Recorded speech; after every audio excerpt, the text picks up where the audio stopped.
이 시간 우리에게 주신 하나님의 말씀은 민수기 33장 1절부터 4절까지 말씀입니다. 구약 252쪽에 있습니다. 이제 함께 교독하도록 하겠습니다. 모세와 아론의 인도로 대오를 갖추어 애굽을 떠난 이스라엘 자손들의 노정은 이러하니라. 모세가 여호와의 명령대로 그 노정을 따라 그들이 행진한 것을 기록하였으니 그들이 행진한 대로의 노정은 이러하니라. 그들이 첫째 달 15째 날에 람셋을 떠났으니 곧 6월절 다음 날이라. 이스라엘 자손이 모든 애굽 사람의 목전에서 큰 권능으로 나왔으니 애굽 있는 여호와께서 그들 중에 치신 그 모든 장자를 장사하는 때라. 여호와께서 그들의 신들에게도 벌을 주셨더라. 아멘.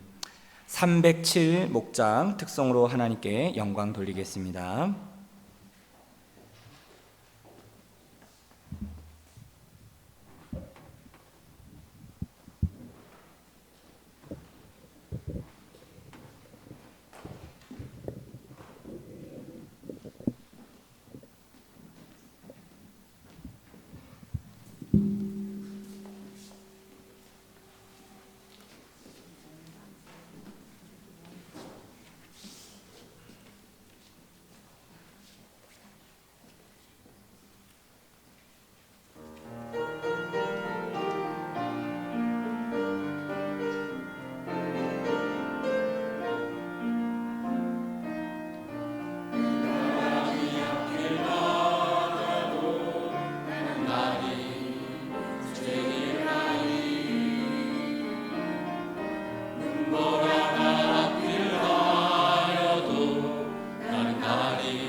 주의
아멘.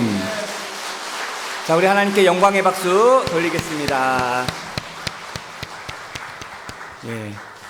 자, 우리 307목장 주의 발자취를 따라가리라, 그 믿음의 고백대로 살아갈 수 있는 우리 307목장이 되었으면 좋겠고요. 제가 얼핏 우리 307목장 계신 우리 한 집사님이 귀뜸을 해주셨는데 합숙을 했답니다. 야, 그래서 합숙을 해서 이렇게 또 준비해서 또 찬양으로 하나님께 영광 돌려서 감사드립니다. 자, 우리 옆에 있는 분들에게 이렇게 한번 인사해 보겠습니다. 주님의 발자취를 따라 걸어갑시다. 예. 자, 오늘은 광야 행진의 여정을 기억하라라는 제목으로 말씀을 함께 나누도록 하겠습니다. 여러분, 오늘 우리가 읽은 민수기 33장에 보면 모세가 출애굽을 시작해서 가나안 땅에 들어가기 전까지 그 모든 여정의 길을 자세하게 기록하고 있습니다. 왜 모세는 이것을 기록했을까?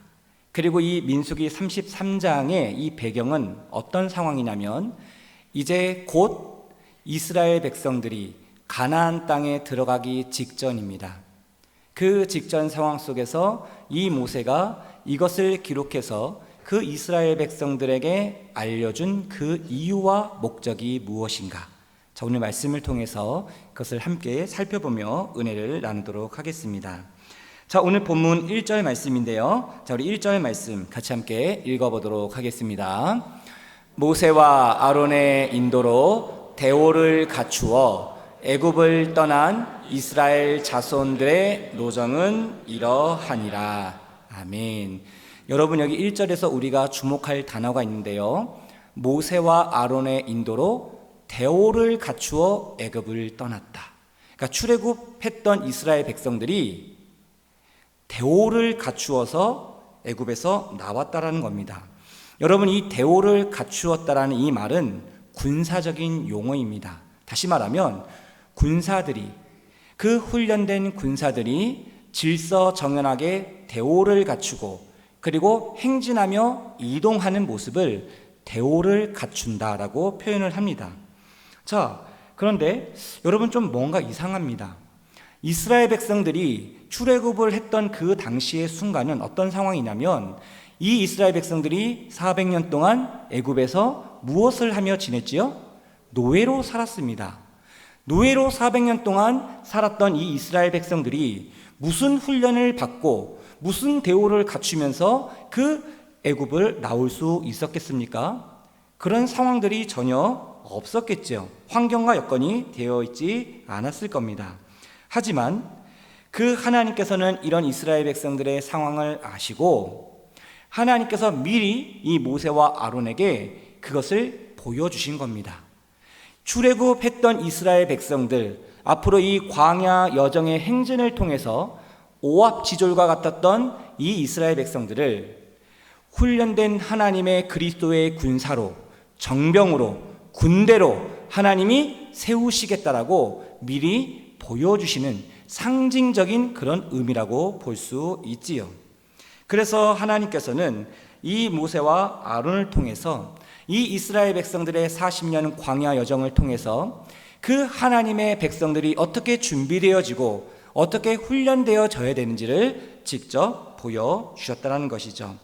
그래서 대오를 갖춘 하나님의 군대가 그 가나안을 향해 가는 모든 여정 속에 가장 중요하게 붙들어야 될 그 핵심이 있었습니다. 그것을 2절 말씀에서 이렇게 모세가 기록하고 있는데요. 자, 우리 2절 말씀 같이 함께 읽어보도록 하겠습니다. 모세가 여호와의 명령대로 그 노정을 따라 그들이 행진한 것을 기록하였으니 그들이 행한 대로의 노정은 이러하니라. 아멘. 모세가 무엇을 따라 그 노정을 행진하는 것을 기록했다라고 얘기합니까? 무엇을 따라? 여호와의 명령대로. 여호와의 명령대로 그 노정, 그 여정을 따라 그 이스라엘 백성들이 광야 행진을 했던 것을 다 기록을 했다라는 거예요. 그래서 여러분, 나중에 시간 되시면 한번 이 민수기 33장을 자세하게 보십시오. 출애굽에서 가나안 입성 들어가기 직전까지 그 이스라엘 백성들이 출발하고 머물렀던 곳, 이곳을 A를 떠나 B에 진치고 B를 떠나 C에 진치고 C를 떠나 D에 진치고 이렇게 해서 44곳의 장소를 기록하고 있습니다. 왜 이렇게 모세는 아주 구체적으로 그 광야 여정에 행진했던 것을 기록했을까? 그 이유가 무엇일까? 바로 여호와의 명령에 따라, 그 하나님의 말씀에 따라 오합지졸과 같았던 이 이스라엘 백성들이 비로소 하나님의 군사로, 그리고 하나님의 군대로, 그리고 대오를 갖추어 그들이 하나님 앞에 나아가게 되었다라는 것을 우리에게 보여주고 있는 것이죠.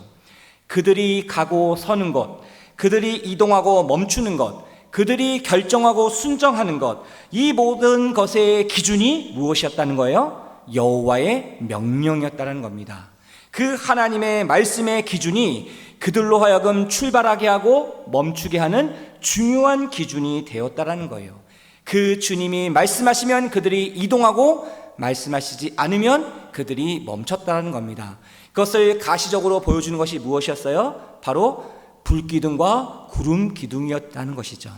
하나님께서 그 이스라엘 백성들을 친히 그 광야의 여정 속으로 친히 인도해 가셨다는 겁니다. 여러분, 이처럼 이스라엘 백성들의 광야 행진의 여정을 아주 잘 설명해 주는 찬양이 있습니다. 아마도 모세 당시에 이 찬양이 있었더라면 광야 행진의 주제곡으로 그들이 매일 불렀을지도 모르겠습니다. 바로 우리가 잘 아는 주님 말씀하시면 이란 찬양인데요. 혹시 방송실 이 가사가 준비가 됐나요?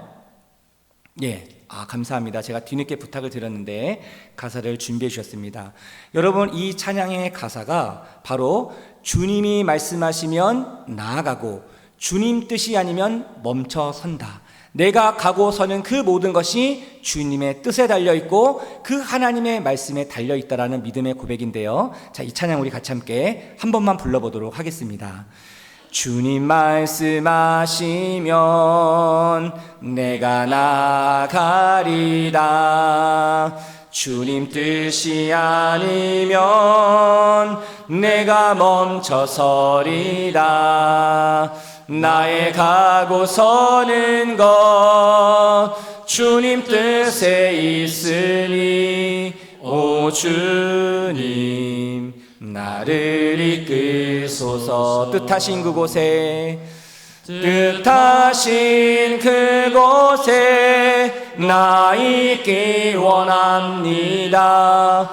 이끄시는 대로 순종하며 살리니 연약한 내 영혼 통하여 일하소서. 주님 나라와 그 뜻을 위하여 오 주님 나를 이끄소서. 오 주님 나를 이끄소서. 오 주님 나를 이끄소서. 오 주님 나를 이끄소서. 여러분, 이 찬양의 고백이 우리 모두의 믿음의 고백이 되고 응답이 될 수 있게 되기를 간절히 소망합니다. 내가 가고 서는 것, 이거에 우리의 삶의 기준이 하나님의 말씀이 될 수 있게 되기를 간절히 소망합니다. 그래서 우리가 그 주님의 뜻대로 그 말씀대로 순종하며 나아갈 때에 이 찬양의 고백처럼 우리의 약함이 주님의 강함을 드러내며 그 하나님이 살아계심을 주변에 있는 많은 사람들에게 보여줄 수 있는 축복의 통로요 은혜의 통로로 저와 여러분들을 사용하여 주실 줄로 믿습니다. 자, 이제 모세는 이스라엘 광야 행진의 여정을 기록하면서 그들이 애굽을 떠날 수 있었던 그 결정적인 그 비결, 그것을 오늘 본문 3절에서 이렇게 말씀하고 있습니다. 자, 우리 3절 말씀 같이 함께 읽어보겠습니다. 그들이 첫째 달 15째 날에 라임셋을 떠났으니 곧 6월절 다음 날이라. 이스라엘 자손이 애굽 모든 사람의 목전에서 큰 권능으로 나왔으니. 여러분, 여기서 모세가 이스라엘 백성들이 출애굽할 수 있었던 그 결정적인 비결, 그것을 뭐라고 얘기합니까? 모든 애굽 사람들의 목전에서 애굽 사람들이 지켜보고 있는 그 상황 속에서 큰 권능으로 나왔다. 여기서 큰 권능은 무엇을 얘기하는 겁니까? 바로 하나님의 큰 권능을 말하는 것이죠. 우리가 아는 것처럼 하나님께서 애굽의 열재앙을 통해서 그 애굽 사람들에게 여호와 하나님이 어떤 분이신지를 눈으로 보게 하시고 온몸으로 경험하게 하셨습니다. 이처럼 하나님의 큰 권능으로 말미암아 이스라엘 백성들이 그 출애굽을 하게 되었다라는 것이죠. 그리고 그 하나님의 큰 권능의 손길은 출애굽의 그 순간뿐만 아니라 그 이스라엘 백성들의 그 40여의 그 광야 행진의 여정 속에도 동일하게 임했다라는 것을 우리에게 보여주는 것이죠. 그래서 그들이 출애굽을 하여서 5절 이후로부터 이제 민수기 33장에 보면 아까 얘기했던 것처럼 한 곳을 떠나 어디 곳에 진을 친다. 이것이 계속 반복해서 나옵니다. 자, 한번 5절을 볼까요? 5절 말씀 보면 이렇게 되어 있습니다. 이스라엘 자손이 람셋을 떠나 숫곳에 진을 치고, 그럼 6절에 어떻게 됩니까? 숫곳을 떠나 광야 끝 에담에 진을 치고, 이런 식으로 어디를 떠나 어디에 진을 치고, 이것을 반복하고 있다라는 것이죠. 여러분, 모세가 이 상황, 이제 곧 있으면 가나안 정복 전쟁을 눈앞에 두고 있는 이 상황 속에 이 모세가 그 40년 동안 이스라엘 광야 행진의 여정을 이렇게 자세하게 기록하고 이야기했던 것은 무엇인가? 여긴 중요한 두 가지 이유가 있다는 것이죠. 첫 번째는 여기까지 이스라엘의 모든 걸음걸음을 인도하신 그 하나님의 은혜를 기억하라는 겁니다. 하나님의 큰 권능의 손길을 기억하라는 겁니다. 그럴 때 하나님의 군대로서 여호와의 명령대로 순종할 때에 이스라엘 백성들은 가나안의 정복 전쟁에서 승리하게 될 것을 이 모세가 그 이스라엘 백성들에게 이야기하고 싶었던 것이죠. 제가 오늘 오전에 주일 오전 말씀 설교에서도 말씀드렸지만 하나님께서 우리의 인생의 삶에, 저와 여러분들의 삶에 베풀어 주신 그 은혜를 잊지 않고 기억하고 그것을 마음에 새기는 것이 중요합니다. 왜 그렇습니까? 우리는 기억할 때 비로소 그 하나님의 존재를 인정하고 고백하고 찬양하고 기뻐하고 즐거워하며 감사할 수 있기 때문에 그렇습니다. 근데 우리는 너무나도 쉽게 그 하나님의 은혜를 망각하고 잊어버릴 때가 있다는 것이죠. 여러분, 잘 생각해 보십시오. 내가 어떨 때 죄를 짓게 되던가요?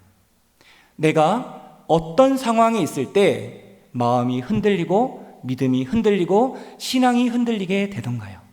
바로 그 하나님의 은혜를 우리가 잊어버렸을 때, 그 하나님이 지금도 나와 함께 하신다라는 그 확신과 그 믿음, 그것을 우리가 온전히 바라보지 못했을 때 사단 마귀는 우리를 유혹하고 우리를 흔든다라는 겁니다. 우리가 그 하나님의 은혜를 기억할 수만 있다라면, 그 하나님이 지금도 나와 함께 하신다라는 그 확신을 우리가 가질 수만 있다라면 우리는 어떤 상황 속에서도 그 하나님을 향하여 이 믿음의 정도의 길을 온전히 걸어갈 수 있게 되는 줄로 믿습니다. 여러분, 이 이스라엘 백성들이 출애굽을 해서 이 광야의 여정을 통해 가나안 땅에 들어가는 이 모든 과정이 마치 우리가 이 구원의 여정을 걸어가는 축소판과 같다라고 제가 수요 기도의 시간대에 말씀을 통해서 여러분들에게 이야기해드렸습니다. 그러니까 어떻게 보면 이 민수기 33장에 나와 있는 출애굽에서부터 가나안 땅에 들어가기 전 42개의 그 장소와 지점은 마치 저와 여러분들이 죄의 종로를 했던 우리들을 하나님의 구원받은 백성으로 우리를 불러주셔서 이 광야와 같은 척박한 이 믿음의 구원의 여정의 길을 우리가 한 걸음 한 걸음 걸어가고 있는 거예요. 그래서 우리가 언젠가 하나님이 우리에게 약속해 주신 그 젖과 꿀이 흐르는 땅, 그 생명과 구원이 임하는 그 가나안 땅에 우리 모두가 들어가게 된다는 것이죠. 근데 여기서 한 가지 주목할 것은 무엇이냐? 42개의 그 장소 중에 좋은 곳만 있지는 않았다라는 거예요. 그 지점에 마라와 같은 우리의 인생에 괴롭고 쓴 그런 지점도 있었다라는 겁니다. 그 이스라엘 백성들이 홍해를 건너고 나서 그들이 그 광야로 들어가게 되는데 3일 동안 물을 얻지 못하게 됩니다. 그러니까 얼마나 갈증이 심하고 괴로움이 심했겠습니까? 그런데 드디어 그들이 3일 만에 그 물 웅덩이를 발견했는데 그것이 너무나도 쓰고 오염되어서 그 물을 먹지 못하는 거예요. 그러니까 이스라엘 백성들이 어떻겠습니까? 모세를 원망합니다. 하나님께 불평합니다. 그러자 이 모세가 하나님 앞에 부르짖습니다. 그랬더니 하나님께서 이 모세에게 한 나뭇가지를 가리켜 주시죠. 모세야, 저 나뭇가지 저 마라의 쓴물에 던져라.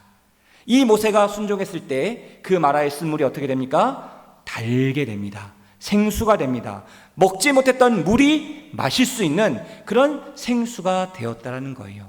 그래서 제가 말씀드렸죠. 이 십자가, 하나님이 지목하신 이 십자가가 무엇을 상징한다고 그랬습니까? 예수 그리스도의 십자가를 상징한다라고 그랬습니다. 우리의 인생의 마라의 쓴물과 같은 고통과 괴로움의 순간이 있죠. 그럴 때 하나님이 우리에게 말씀하시는 그 말씀에 순종하여 십자가를 붙들고 복음을 붙들고 하나님의 은혜를 붙들게 될 때에 우리의 마라와 같은 인생에 쓴 우리의 아픔과 고통과 그 상황 속에 그 놀라운 십자가의 은혜로 그 하나님의 놀라운 생수의 강물을 마시게 함으로 말미암아 우리를 치유하게 하시고 우리를 회복시켜 주셔서 이 광야와 같은 이 믿음의 여정의 길을 다시금 힘을 내어 걸어갈 수 있도록 하나님께서 저와 여러분들을 붙드시고 인도해 가신다라는 겁니다. 우리의 인생의 마라와 같은 그런 곳이 있는가 하면 엘린과 같은 그 70그루의 종려나무와 12의 물샘이 있는 풍요와 부요와 안식이 되는 그런 곳도 있다는 것이죠. 사랑하는 성도 여러분, 우리의 인생의 마라와 같은 곳, 엘린과 같은 곳, 어떤 곳에 우리가 가든지 간에 결국 이 모든 과정을 통하여 하나님께서 우리를 통하여 인도하시는 최종 목적지가 어디라는 겁니까? 바로 영적인 가나안 땅, 우리 인생에 필요한 우리 영혼의 영원한 보양인 그 천국을 향한 그곳을 향하여 저와 여러분 한 사람 한 사람을 우리를 이끌어 가신다라는 것이죠. 그런데 그 길을 갈 때에 나 혼자 가는 것이 아니라 하나님이 허락하신 귀한 믿음의 동역자들과 함께 그 길을 걸어가게 하신다는 겁니다. 여러분 옆에 있는 분들 한번 바라보시겠습니까? 옆에 있는 이분 마음에 드십니까? 마음에 안 들어도 어쩔 수 없습니다. 하나님께서 우리를 한 배에 타게 하셨어요. 우리는 이 구원의 여정 가운데 하나님이 허락해 주신 귀한 믿음의 동역자들인 줄로 믿습니다. 옆에 있는 분 바라보시면서 이렇게 한번 축복해 주세요. 당신과 함께함이 큰 감사입니다.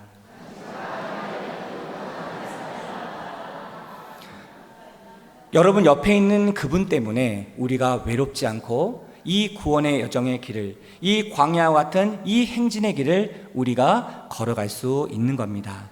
그래서 여러분 옆에 있는 분들과 함께 격려하고 또 위로하고 기도하고 사랑하면서 함께 이 믿음의 여정의 길을 끝까지 완주할 수 있게 되기를 주님의 이름으로 축복합니다. 자, 우리 옆에 있는 분들에게 이렇게 한번 축복합시다. 우리 함께 광야 행진의 여정을 잘 마무리합시다.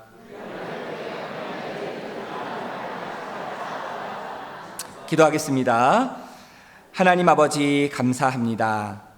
지금까지 우리의 인생의 여정을 되돌아봤을 때 모든 것이 다 하나님의 은혜였음을 고백합니다. 우리가 광야와 같은 이 인생의 여정의 길을 걸어갈 때 때로는 원치 않는 우리의 인생의 마라에 쓴 고통을 경험할 때가 있습니다.